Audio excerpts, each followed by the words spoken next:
অর্জুন সিং এর সঙ্গে যারা ঢুকছে তাদের কোনো চেকিং হচ্ছে না। আমার জুতো খুলিয়ে চেকিং হলো, আমার কোনো আপত্তি নেই সে চেকিং। অথচ অর্জুন সিং এর সঙ্গে তার সিকিউরিটি ঢুকে যাচ্ছে, অর্জুন সিং এর সঙ্গে সিকিউরিটির সঙ্গে ফোন থাকছে, ক্যামেরা থাকছে, তাদেরকে কেউ কিছু বলছে না।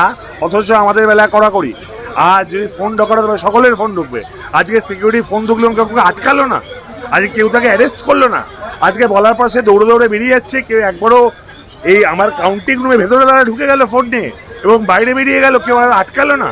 এটা কি এক পেশে? আমি পুলিশকে বললাম, আমি এখানে সিআরপিএফকে বললাম, যারা আধিকারিক আছে তাদের বললাম, কারোর কোনো ভ্রুক্ষেপ নেই। উল্টা আমাকে বললো তার নাকি অ্যালাউ আছে। এটা হাউ ইজ ইট পসিবল? আমি ধিক্কার চাই, নিশ্চিতভাবে চক্রান্ত। আজকে প্রথম দিন থেকে যে এক পেশে অর্জুন সিং বা বিজেপিকে সুবিধা দেওয়ার চেষ্টা করছে নির্বাচন কমিশন, সমানভাবে এখানেও সেই কাজ করেছে। জানাবেন? নিশ্চিতভাবে জানাবো। আজকে আমি এখনো জানালাম, যারা পুলিশ ছিল, যারা আধিকারিক ছিল, তাদেরও জানালাম। আর কিন্তু তাদের তরফ থেকে কোনো স্টেপ দেখলাম না, উল্টে তারা বেরিয়ে পালিয়ে গেল। কি করে সিকিউরিটি ঢোকে দেখুন না। এবিপি আনন্দের যে তার সঙ্গে ঢুকছে সে ভদ্রলোক, লম্বা চড়া ভদ্রলোক, কি করে সে ঢোকে সিকিউরিটি?